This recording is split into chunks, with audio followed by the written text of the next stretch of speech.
Okay, let's dive into a story about a deal that's so big, yet so quiet, it's completely changing Canada's place in the world. We're talking secret talks, alliances nobody saw coming, and an opportunity worth over €1 trillion. And when I say quiet, I mean really quiet. So much so that most of us probably didn't even notice. But behind the scenes, a decision was made that is set to totally rewrite Canada's role in global security. But then, when the details started to trickle out, wow, the scale of it was just staggering. This wasn't some other trade deal or a photo op. Nope, this was something else entirely, a move that caught basically every single geopolitical expert off guard. And this right here, this is the shocker. Canada got an exclusive invitation to join Europe's brand new multi-billion euro defense club. But look who didn't get an invite. The United Kingdom? Nope. Not even the United States, Europe's oldest and most powerful ally. Neither of them made the cut. Just Canada. So what is this super exclusive club that Canada just waltzed into? Let's pull back the curtain on SAFE and figure out what this is all about. SAFE, which stands for Security and Defense Action for Europe, is basically the EU's big answer to a world that's getting more and more unpredictable. It's their strategy for building their own long-term, independent security network, one that isn't totally reliant on whoever's in power in Washington. And the amount of money we're talking about here is it's astronomical. We're not talking about a few small deals. As Europe gets serious about its own defense, this market is expected to balloon to over €1.3 trillion. That's the playground Canada now has a VIP pass to. And look, this isn't just about selling a few things here and there. We're talking the whole shebang of modern defense tech.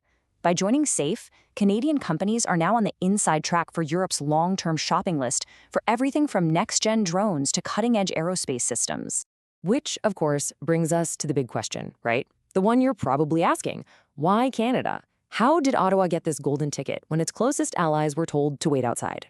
And the whole thing gets even crazier when you hear some of the rumors. Word on the street is that the UK actually backed away after being told it would cost them almost £6 billion just to get in the door. So how did Canada manage to get in, apparently without that massive price tag? Well, according to folks in the know, the answer comes down to a couple of really key things. And the first one, maybe the most important one, is a single powerful word: trust. Someone close to the negotiations said it perfectly. Steady is currency. In a world that feels pretty shaky right now, Canada's reputation for just being stable and predictable is a massive, massive asset. Europe knows that with Canada, you get a reliable partner. That kind of steadiness, it's priceless. But hey, it wasn't just about being the nice, reliable neighbor. There was another huge factor here, one that a lot of people tend to miss, and that's Canada's quiet but seriously impressive defense technology sector. You see, for a while now, Canadian firms have been quietly becoming world-class experts in things like advanced drone tech, specialized sensors, and cutting-edge radar systems. Europe looked at that and thought, we need that.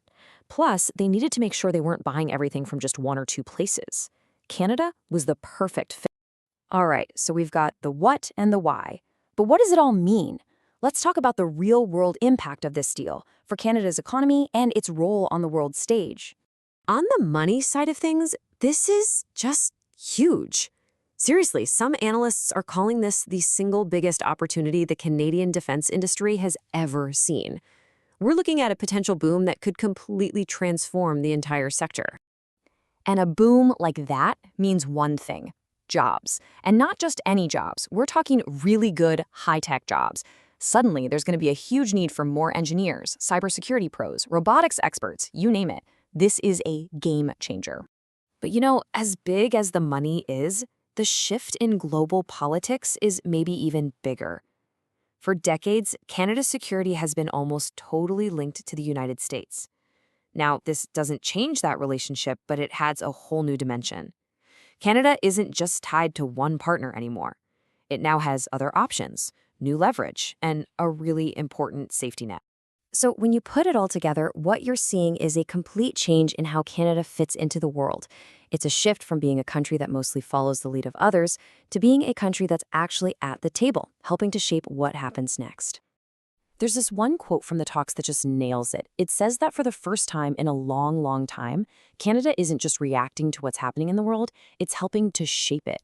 And think about that for a second. Canada didn't have to fight its way in. It was invited. That says everything you need to know about its reputation right now. So, at the end of the day, Canada has just secured a major foothold in Europe's future, economically and politically. It's been given a seat at a very important table. And that leaves us with one big final question.